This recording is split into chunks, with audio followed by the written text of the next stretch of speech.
الحمدللہ رب العالمین والصلاة والسلام علی سید الانبیاء والمرسلین وعلی آلہ واصحابہ الطیبین الطاہرین وازواجہ وبارک وسلم تسلیما کثیرا کثیرا اللہم صلی علی سیدنا و مولانا محمد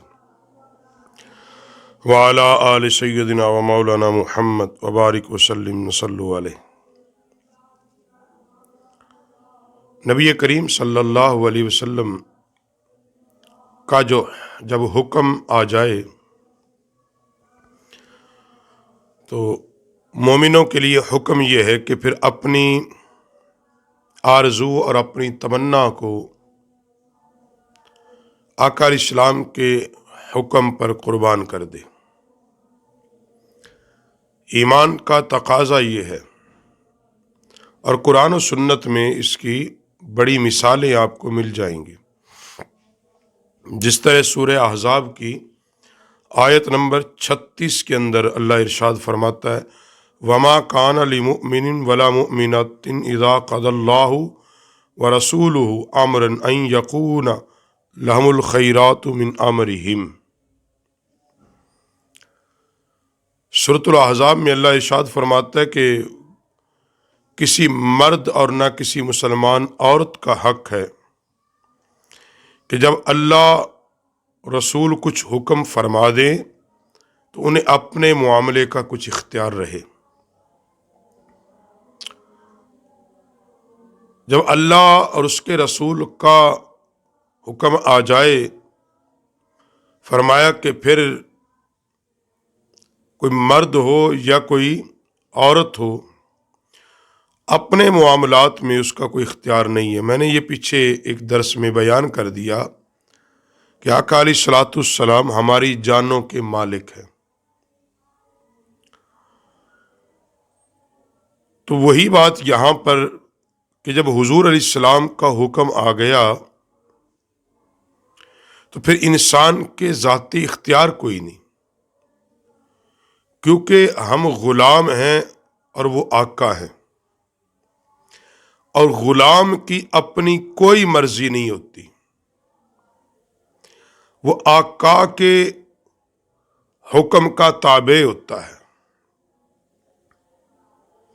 اور اللہ وہ مالک الملک ہے اور ہم اس کے بندے ہیں، وہ خالق ہے، ہم مخلوق ہیں۔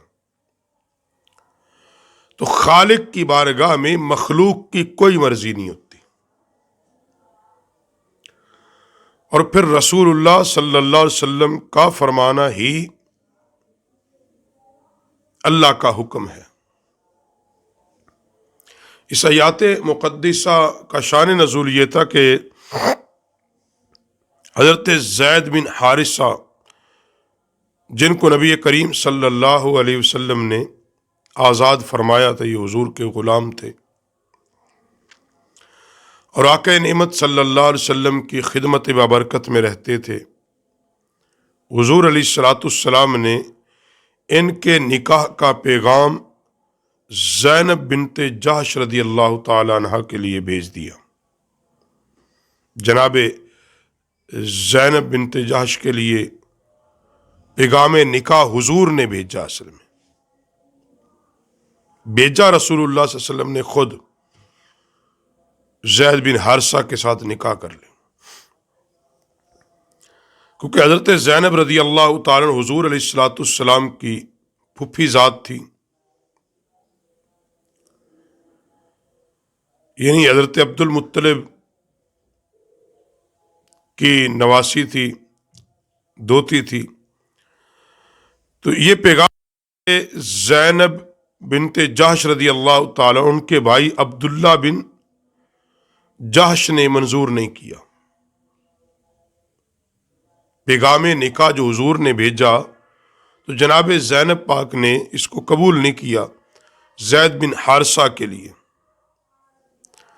وجہ یہ تھی کہ حضرت زید بن جحش رضی اللہ تعالیٰ قریش کے عالی خاندان میں سے تھی،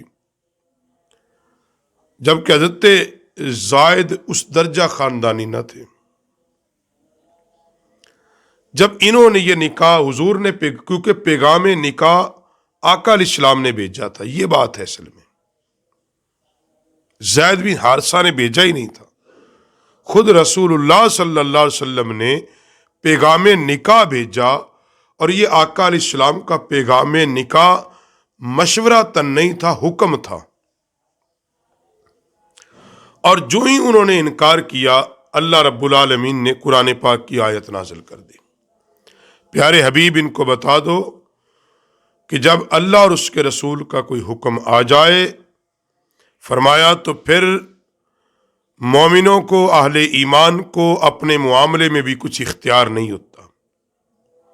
وہاں یہ نہیں دیکھا جاتا خاندانی رتبے، خاندانی جاہ و جلالت یا مال یا کف، کچھ نہیں دیکھا جائے گا، وہاں صرف اور صرف حکم رسول دیکھا جائے گا۔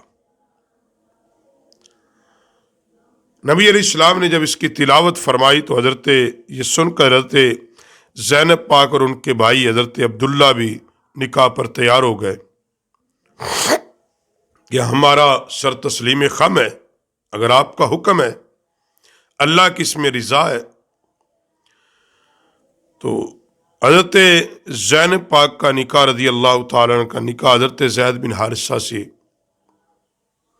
اور اس نکاح کا جو مہر متعین ہوا 10 دینار، 60 درہم کپڑوں کا ایک جوڑا، 50 مد کھانا، 30 ساق کھجوریں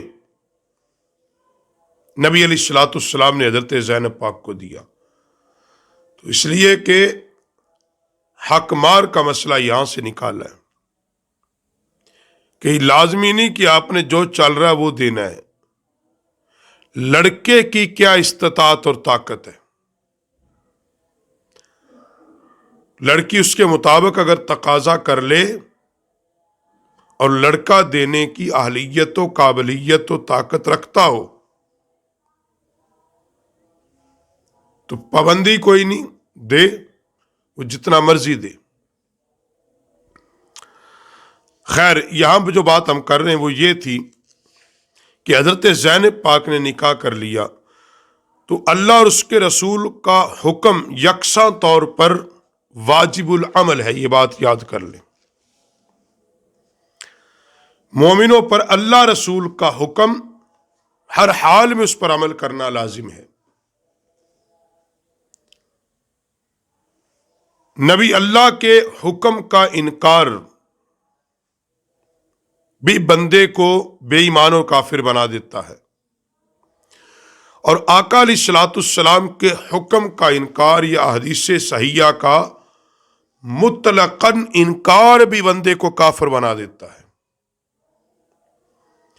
جیسے نبی کریم صلی اللہ علیہ وآلہ وسلم نے حضرت بریرہ جب آزاد ہوئی تو ان کا نکاح حضرت مغیث سے ہو چکا تھا آزادی سے پہلے، تو نکاح کو فسخ کرنے کا ان کو اختیار ملا، تو آقا علیہ الصلوۃ والسلام نے جناب حضرت بریرہ رضی اللہ تعالی عنہ سے فرمایا کہ اس سے اگر قائم رکھے تو بہتر ہے۔ عرض کی یا حبیب اللہ، آپ کا حکم ہے یا مشورہ ہے؟ دیکھو صحابیہ، یا رسول اللہ آپ کا حکم ہے یا مشورہ ہے؟ نبی علیہ الصلوۃ والسلام نے فرمایا کہ مشورہ ہے، حکم نہیں ہے۔ تو عرض کی یا رسول اللہ اگر مشورہ ہے تو میں تو مغیث سے راضی نہیں ہوں، میں اس سے اپنا نکاح توڑنا چاہتی ہوں۔ اگر حکم ہے تو پھر حکم پر میں عمل کرنے کی پابند ہوں، پھر یا رسول اللہ میں آپ کے حکم پر راضی ہوں، کیونکہ نبی علیہ السلام نے فرمایا یہ مشورہ ہے تیرے لیے، حکم نہیں ہے۔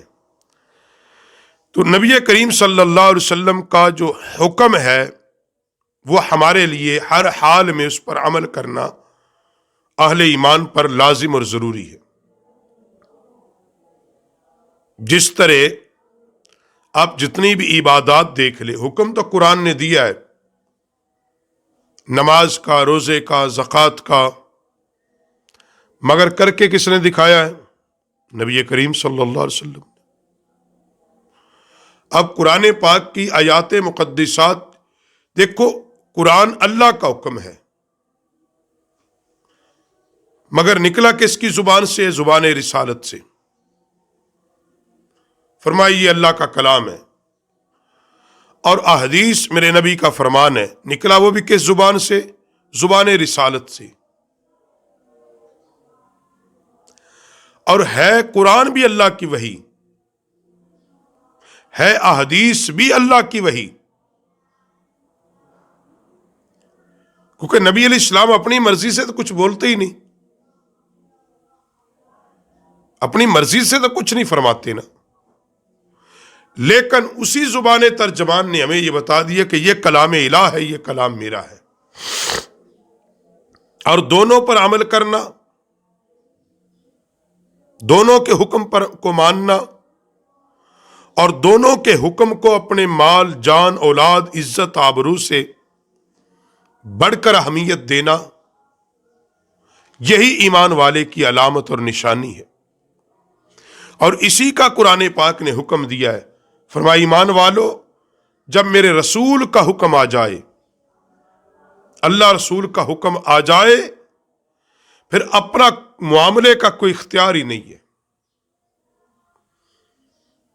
پھر اپنی مرضی کا کوئی اختیار ہی نہیں ہے،